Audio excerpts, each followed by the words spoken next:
Halo sobat, selamat datang kembali di channel YouTube Timun Hadiso. Oke sobatku, pada hari ini kita akan bahas tentang satu video ya. Satu video yang disukai oleh para subscriber kita. Gimana sih caranya melihat supaya para subscriber itu memang benar-benar suka dengan video kita? Apa sih fungsinya atau keuntungannya jika kita udah mengetahui nih para subscriber kita tuh sukanya video yang jenis seperti apa? Yang pertama adalah teman-teman tidak membuat konten sembarangan. Kenapa saya bilang tidak membuat konten sembarangan? Karena kita bisa melihat nih dari situ, dari data yang kita dapatkan, kita bisa menemukan nih kata kunci mana-mana nih yang disukai oleh para subscriber kita. Dengan begitu banyak sekali lagi keuntungannya teman sekalian. Yang kedua, kita bisa mendapatkan kata kunci judul yang tepat. Nah, di sini buat teman sekalian, kalau kata kunci judulnya itu nggak tepat sasaran, kita membuat konten sembarangan, itu nggak akan kena. Mereka itu nggak akan nonton berlama-lama di channel YouTube kita. Karena apa? Mereka itu nggak suka dengan video yang kita sajikan seperti itu. Yang ketiga, fungsinya adalah durasi tonton atau penonton kita itu semakin meningkat. Kenapa semakin meningkat teman sekalian? Karena mereka tuh suka dengan video kita. Jadi mereka itu akan nonton berlama-lama, bahkan mungkin mulai awal video sampai akhir video mereka akan nonton terus. Dengan semakin meningkatnya penonton, durasi tontonnya tuh semakin meningkat, video kita akan direkomendasikan oleh pihak YouTube.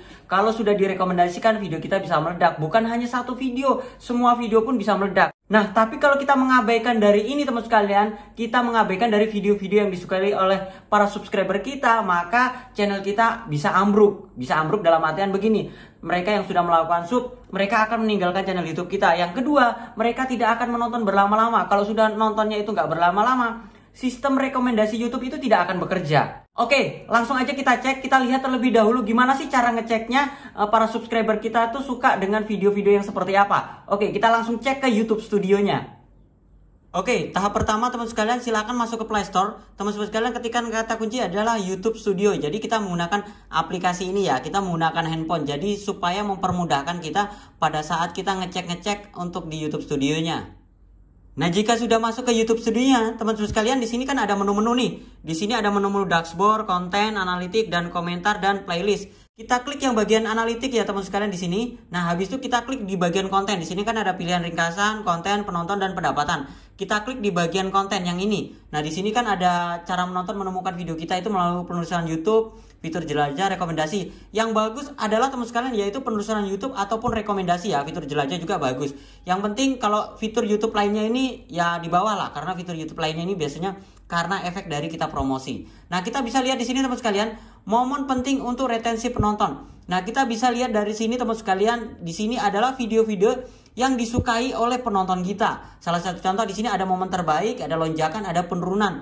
Nah, penurunan ini adalah berarti mereka-mereka itu yang nggak suka dari video kita. Kita bisa klik di sini teman sekalian, kita klik di bagian tengah gini aja. Nah, di sini kan udah muncul nih daftar videonya. Ini teman-teman sekalian bisa lihat di atas intro standar, berarti ini di atas rata-rata ya. Video kita ini ditonton di atas rata-rata. Kalau teman-teman bisa lihat di sini 65%, 62, di atas 50% ya. Ini di bawah 50%. Kita juga bisa melihat teman sekalian salah satu contoh nih ya. Kita klik di salah satu videonya, kita klik di sini yang paling populer dulu. Nah, kita lihat di sini teman sekalian, di sini kalau teman-teman bisa lihat rata-rata durasi tonton yaitu 2 menit lebih ya. Berarti presentasi penayangan rata-rata 49,6%. Ini termasuk tinggi teman sekalian. Kita bisa lihat lagi yang kedua, semuanya yang kedua yang ini ya. Kita lihat di sini durasi tontonnya yaitu 3 menit. Jadi durasi tontonnya 3 menit dari video yang 8 menit ya. Berarti 3 menit nggak sampai separuhnya, tapi 38,4%. Kita lihat video yang nggak disukai oleh teman sobat kalian, para subscriber kita adalah video-video yang ini teman sekalian. Nih, di bawah intro standar. Ini kan saya bahas tentang YouTube. Nah, di sini saya bahas tentang prakerja. Ternyata para subscriber saya itu nggak suka kalau saya bahas tentang prakerja. Kita bisa klik di sini. Nah, teman-teman bisa lihat, ini retensi tontonnya itu rendah sekali. Durasi tonton ini 1 menit. Yang tadi ya 2 menit ke atas sampai dengan 3 menit. Yang ini hanya 1 menit.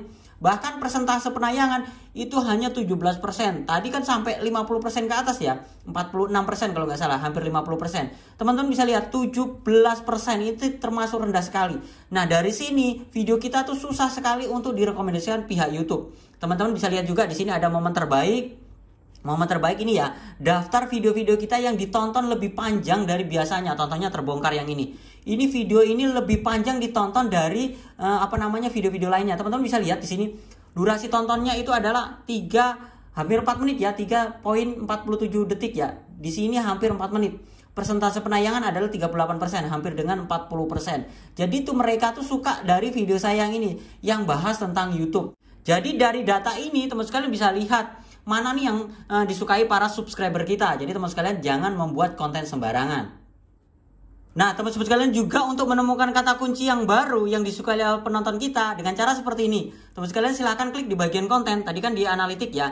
Kita klik di bagian konten, kita pilih salah satu konten yang lagi viral atau yang lagi banyak ditonton. Contohnya 6 kesalahan saat upload video. Kita klik di sini.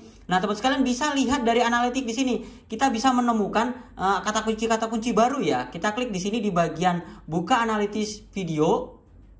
Nah, di sini teman sekalian bisa lihat nih, di sini ada jangkauan interaksi penonton. Kita nanti bahas di sebelahnya ya. Di sini penayangan ya. Kita lihat turun ke bawah, di sini durasi tontonnya retensi 31%. Ini termasuk tinggi ya, 3 menit lebih ditontonnya, teman sekalian. Nah, ini teman-teman bisa lihat ya, real time ya, sumber traffic itu fitur jelajah, rekomendasi, penelusuran. Berarti dari satu video ini bagus. Kita bisa lihat kata kunci baru dari turunan dari video ini apa. Kita klik di bagian jangkauan sini. Nah, teman sekalian bisa lihat di sini ada fitur jelajah rekomendasi. Kita turun ke bawah lagi, di sini ada namanya kata kunci teman sekalian. Di sini ada nama kata kunci istilah-istilah penelusuran. Kita klik di sini.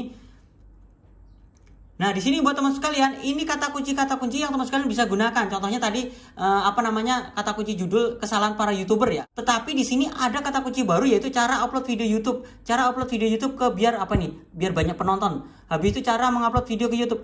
Jadi kata kunci cara upload video ke YouTube ternyata banyak yang nyari. Nah, teman sekalian bisa membuat konten dengan judul-judul ini. Banyak sekali teman sekalian. Nah, teman-teman bisa scroll. Jadi pilihlah judul-judul yang teman sekalian bisa gunakan. Nah, di sini teman sekalian juga bisa lihat semuanya ini 28 hari terakhir ya. Kita lihat bisa 7 hari terakhir. Nah, berarti yang terbaru tuh ini, yang terbaru update-nya ini. Cara bikin thumbnail YouTube di HP. Berarti mereka membuat thumbnail tapi menemukan video kita.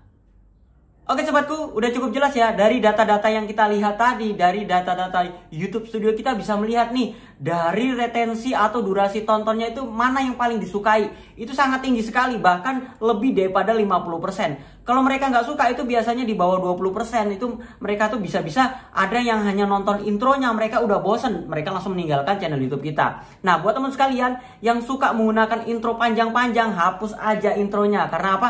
Mereka tuh kalau lihat intro itu ada yang ilfil ya. Saya pribadi sendiri ya, kalau nonton video orang, channel YouTube orang itu kebanyakan intronya panjang tuh saya skip.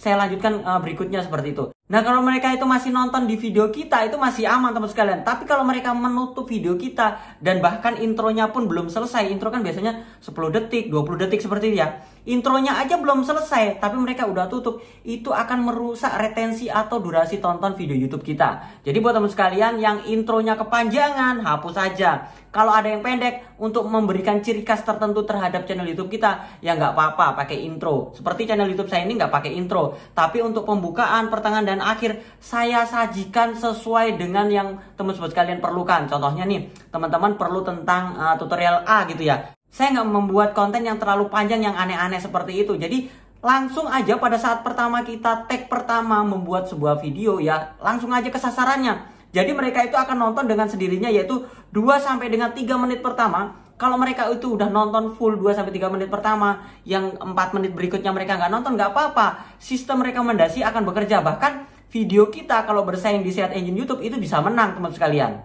Oke, sudah cukup jelas ya buat teman sekalian. Kalau teman-teman masih belum paham, masih mau tanya-tanya, silahkan sampaikan di kolom komentar. Tapi kalau teman sekalian mau dipandu, teman-teman, Mas aku nggak paham nih semua tutorial Mas Timon ini kok aneh-aneh. Banyak kata kunci atau kalimat-kalimat yang saya tidak pahami. Nah, teman-teman bisa saya pandu, teman-teman bisa belajar sama saya. Saya chat secara langsung. Bahkan sekali bayar itu teman sekalian bisa chat sama saya seumur hidup. Bahkan teman sekalian mau dapat penghasilan berapa, teman-teman ada masalah apapun, teman-teman bisa sharing dengan saya bebas. Bahkan teman sekalian juga bisa sharing tentang bisnis. Mas, aku nih mau belajar bisnis tentang cetak undangan. Aku nih mau belajar tentang blogger. Atau teman-teman mau belajar tentang bisnis jualan online. Bisa chatting, sharing dengan saya, teman sekalian. Kalau teman-teman berminat silahkan DM aja Instagram saya. Namanya Instagram saya adalah Timon Adioso. Ketikkan aja kata kunci itu. Lihat berandanya. Kalau berandanya sepi seperti kuburan, itu nggak ada nggak ada status, nggak ada komentar, itu berarti akun penipu. Semua akun media sosial saya itu aktif, termasuk Facebook saya. Kalau teman-teman sekalian lihat di Facebook saya, lihat berandanya dulu. Berandanya nih rame apa enggak? Kalau berandanya hanya gambar-gambar apa namanya nggak jelas seperti itu berarti bukan akun saya, itu akun-akun penipu teman sekalian. Oke sobatku, itu saja sharing saya, semoga bermanfaat. Jangan lupa like, comment, subscribe, dan sampai jumpa di video saya selanjutnya. Sekian dan terima kasih.